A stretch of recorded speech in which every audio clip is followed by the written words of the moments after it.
Hi guys, നമ്മുടെ ഇന്നത്തെ യാത്ര എന്ന് പറയുന്നത് പൊന്മുടിയിലേക്കാണ്. പൊന്മുടിയിൽ സീതാ തീർത്ഥത്തിലെ മകരപ്പൊങ്കാലയാണ് ഇന്ന്. അങ്ങനെ നമ്മുടെ ആനവണ്ടി കണ്ട് പൊന്മുടിയിൽ നമ്മുടെ എത്തിയിരിക്കുകയാണ്. നിന്ന് തിരിയാൻ സ്ഥലമില്ലായിരുന്നു, അതിനുവേണ്ടി ആൾക്കാരായിരുന്നു. പ്രത്യേകിച്ച് ഇവിടുത്തെ പൊങ്കാലയും കൂടെ ആയപ്പോഴത്തേക്ക് നല്ല തിരക്കായിരുന്നു. അങ്ങനെ നമ്മൾ കണ്ട പൊന്മുടിയിൽ ഏറ്റവും ലാസ്റ്റ് ഉണ്ട് ഭക്തജനങ്ങൾക്ക് സ്വാഗതം, പൊന്മുടി സീതാ തീർത്ഥം ക്ഷേത്ര ട്രസ്റ്റ്. അപ്പോൾ നമ്മൾ നേരെ അങ്ങോട്ട് പോവുകയാണ്. അങ്ങനെ നമ്മൾ ബസ്സിൽ നിന്നിറങ്ങി നേരെ താഴേക്ക് നടന്ന് ചെല്ലുമ്പോൾ ഭയങ്കരമായിട്ടുള്ള കാറ്റാണ്. നല്ല തണുത്ത നല്ല കാറ്റ്, നിൽക്കാൻ പറ്റാത്ത രീതിയിലുള്ള കാറ്റ്. അപ്പോൾ ആ കാറ്റൊക്കെ കൊണ്ട് നമ്മളാണ്ട് സീതാ തീർത്ഥം, നമ്മൾ ആ കാറ്റിൻ്റെ ചെറിയൊരു കാടിൻ്റെ ഉള്ളിൽ കൂടെയാണ് നമുക്ക് സീതാ തീർത്ഥം സ്ഥലത്തേക്ക് നമുക്ക് ചെല്ലേണ്ടത്. അപ്പോൾ ആ നടന്നു പോകുന്ന വഴിത്താരകളൊക്കെ നല്ല രസമാണ് കാണാൻ. വെയിലൊന്നും അധികം ഇല്ലാതെ കാട്ടിനകത്തൂടെ കുറച്ച് ദൂരമേ ഉള്ളൂ. നമ്മളപ്പോൾ നടന്നു തുടങ്ങുവാണ്. പൊന്മുടിയുടെ നെറുകയിൽ സ്ഥിതി ചെയ്യുന്ന സീതാ തീർത്ഥത്തിന് നൂറ്റാണ്ടുകളുടെ പഴക്കമുണ്ടെന്നാണ് വിശ്വാസം. വനവാസകാലത്ത് ശ്രീരാമനും സീതാദേവിയും ഇവിടെ എത്തി സ്നാനം നടത്തി എന്നാണ് ഐതിഹ്യം.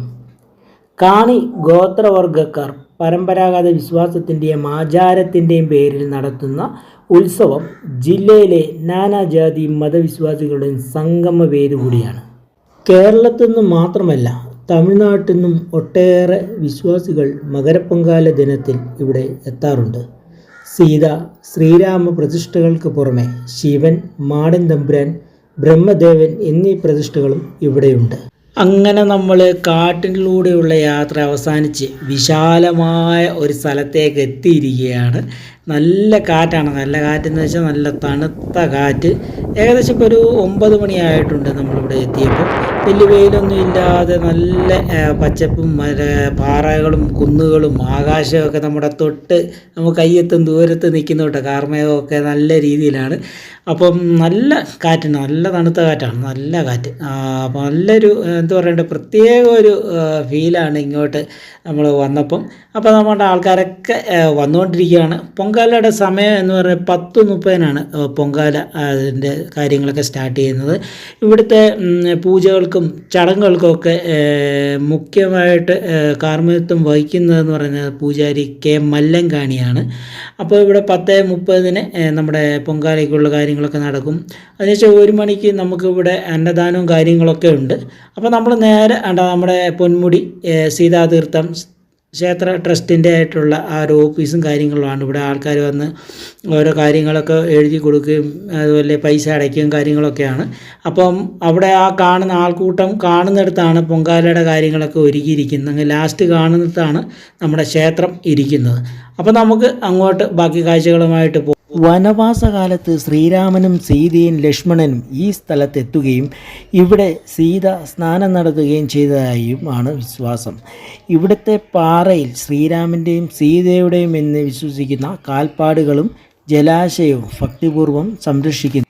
എല്ലാ വർഷവും മകരം 1 നടക്കുന്ന പൊങ്കാല ഉത്സവത്തിന് ഈറ്റയിൽ താൽക്കാലികമായി ക്ഷേത്രം കെട്ടിയുയർത്തും. ഗോത്രാചാരപ്രകാരമുള്ള കെടുതിയും നടക്കും. മുഖ്യ പൂജാരി കെ മല്ലങ്കാണി, പ്ലാത്തി കെ രാമങ്കാണി, പൂജാരി മധു മൊട്ടമൂട് എന്നിവരുടെ കാർമ്മികത്തിലാണ് ഗോത്രാചാരക്കെടുതി നടക്കുന്നത്. ഞാൻ ഇവിടുത്തെ മുഖ്യ പൂജാരിയാണ്. ആദിവാസിയിലെ മൂപ്പലിൽ 6ാമത്തെ 7ാമത്തെ ആളാണ് ഞാൻ. ഇവിടെ നമ്മളെ അപ്പന്മാരും ജിച്ചവന്മാരും അമ്മമാരുടെ മാറ്റന്മാരുടെ കൂടെയാണ് നമ്മളിവിടെ ഇവിടെ പൂജ തുടങ്ങിയത്. ഒരേ ദിവസം. പണ്ടാണെങ്കിൽ ഇവിടെ ഞങ്ങളാൾക്കാർ ഇവിടെ ഈ പരിസരത്ത് മൊത്തവും താമസിച്ചതാണ്, ഇതിൻ്റെ മലയുടെ അടിവാരം. അപ്പം അവിടെ ഒന്നും ആളൊന്നുമില്ല. നല്ല വെറിയുള്ള സമയങ്ങളിൽ ഇവിടെ ഇതിനകത്ത് വരാൻ സാധ്യതയുള്ളൂ. എന്നുവെച്ചാൽ ഇതിനകത്ത് ദുഷ്ടമൃഗങ്ങളുണ്ട്. കടുവ, സിംഹം ഒഴിച്ച് ബാക്കി എല്ലാ മൃഗങ്ങളും ഇതിനകത്തുണ്ട്. അതുകൊണ്ട് വേനൽ സമയമാകുമ്പോൾ കുറച്ചൊക്കെ മാറി നിൽക്കും. അങ്ങനെയാണ്. പിന്നെ മകരം 1 തൈപ്പൊങ്കലായതുകൊണ്ട് നമ്മൾ അന്നത്തേക്ക് ഒരു ദിവസത്തിൽ നമ്മൾ ഇതിനെ മകരം 1-ാം തീയതി കണക്കാക്കിയെടുത്തു. ഇപ്പോൾ പൊതുജനങ്ങൾ കൂടുന്നത് ഇപ്പോൾ വന്ന് ഇപ്പോൾ ആവശ്യം പോലെയായി ലോകം അറിഞ്ഞ് അറിവായി വന്നു. ഇപ്പോൾ ഇവിടെ നിന്നിങ്ങനെ ഫോറസ്റ്റിൻ്റെ നിയമ പരിസ്ഥിതിയിലെ അടിസ്ഥാനത്തിലാണ് ഇവിടെ ചെയ്യുന്നത്. നമ്മൾ PSSൻ്റെയും ഇതിൻ്റെ അംഗത്തോടുകൂടിയാണ് നമ്മൾ ഇവർക്ക് ഒരു ദിവസമേ പൊതുവായിട്ടുള്ള അംഗീകാരം കിട്ടിയിട്ടുള്ളൂ ഫോറസ്റ്റിൽ നിന്ന്. അല്ലാതെ പറഞ്ഞവർക്ക് എപ്പോഴും വരാം. ആദിവാസി പൊങ്കാലയ്ക്ക് വരുന്നവർക്ക്, അല്ലാതെ പൊങ്കാലയ്ക്ക് വരുന്നവർക്ക് വിടും. അല്ലാതെ പറഞ്ഞ അവർക്ക് പൈസ PSൽ പൈസ അടച്ചിട്ട് ഇതിനകത്ത് വരാനും പോകും. ഇത് ബ്രഹ്മഗിരിയാണ്, ബ്രഹ്മങ്കോട്ട മലയാണ്. അതുകൊണ്ട് ബ്രഹ്മന്റെ സാന്നിധ്യം ഉള്ളത് കൊണ്ടാണ് ദേവി ശ്രീരാമനും സീതയൊക്കെ ഇവിടെ വരാൻ കാരണം. അങ്ങനെ ഇവിടെ വന്ന് ബ്രഹ്മ സാന്നിധ്യം കഴിഞ്ഞിട്ട് കുളത്തിൽ കുളിച്ച് അവര് ദേവി ശിവപ്രതിഷ്ഠ നടത്തി. ഈ മലയുടെ വടക്ക് ഭാഗത്താണ് ശിവൻ ഇരിക്കുന്നത്, ശിവലിംഗം. അത് നടത്തിയിട്ടാണ് അവര് അഗസ്ത്യരെ കാണാൻ പോയത് വനവാസ കാലത്ത്. അങ്ങനെ നമ്മളിതറിഞ്ഞ് നമ്മുടെ തലമുറകളിൽ ദേവി വന്നിരുന്നതായിട്ട് അറിഞ്ഞിട്ടാണ് ഇവിടെ ഇങ്ങനെ പുണ്യ സ്ഥലമായിട്ട് ഓരോരുത്തർ വന്നു തുടങ്ങുന്നത്. വർഷത്തില് തന്നെ ഇവിടെ ഒരു പ്രാവശ്യം മകരത്തിന്റെ 1-ാം തീയതി നമ്മൾ ആക്കിയതാണ് ആളുകൂടെ.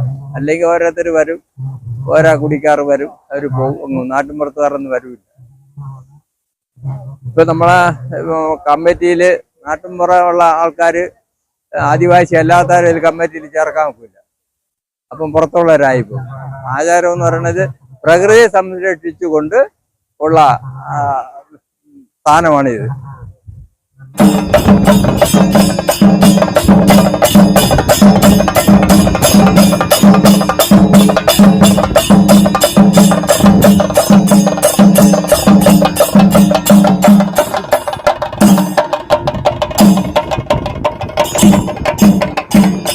പൊങ്കാലയ്ക്ക് മുന്നോടിയായി ശ്രീരാമൻ, സീത, ലക്ഷ്മണൻ എന്നീ വേഷങ്ങളോടെ താലപ്പൊലി ഘോഷയാത്രയും പൂജകളും നടന്നു.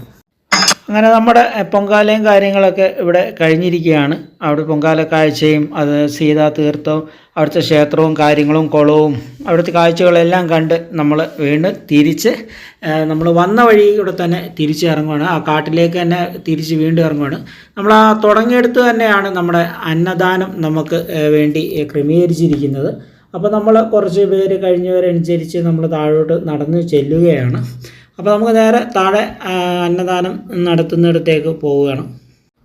സീതാ തീർത്ഥ പൊങ്കാലയ്ക്ക് കൂട്ടായി KSRTCയും വനം വകുപ്പും പോലീസും ഫയർഫോഴ്സും ആരോഗ്യ വകുപ്പും സേവാഭാരതിയും എല്ലാവരും സഹായമൊരുക്കിക്കൊണ്ട് കൂടെ തന്നെ ഉണ്ടായിരുന്നു. നമ്മൾ അന്നദാനം നടക്കുന്നിടത്തേക്ക് വന്നിരിക്കുകയാണ്. ഇവിടെ നമ്മുടെ ആഹാരമൊക്കെ കാറ്ററിംഗ് സർവീസിൻ്റെ വണ്ടിയാണ് ഇവിടെ കാണുന്നത്. അവർ നമ്മുടെ ആഹാരമൊക്കെ എല്ലാവർക്കും വിളമ്പി തുടങ്ങിയിട്ടുണ്ട്. അപ്പം ഞാനും ആ അന്നദാനത്തിൻ്റെ ക്യൂവിലേക്ക് കയറി നിന്നു. അപ്പോൾ നമുക്ക് തിരിച്ച് 12:30-ക്ക് തമ്പാനൂർ ഒരു ബസ്സുണ്ട്. ഇന്ന് സ്പെഷ്യൽ സർവീസുകൾ ഒത്തിരി ഉണ്ടെങ്കിലും കൂടുതലത് നെടുമങ്ങാട് വരെ ഉള്ളൂ. അപ്പോൾ തമ്പാനൂരിന് നേരിട്ടുള്ള ബസ്സിലേക്ക് കയറി. നല്ലൊരു അന്നദാനവും കാര്യങ്ങളൊക്കെ ആയിരുന്നു.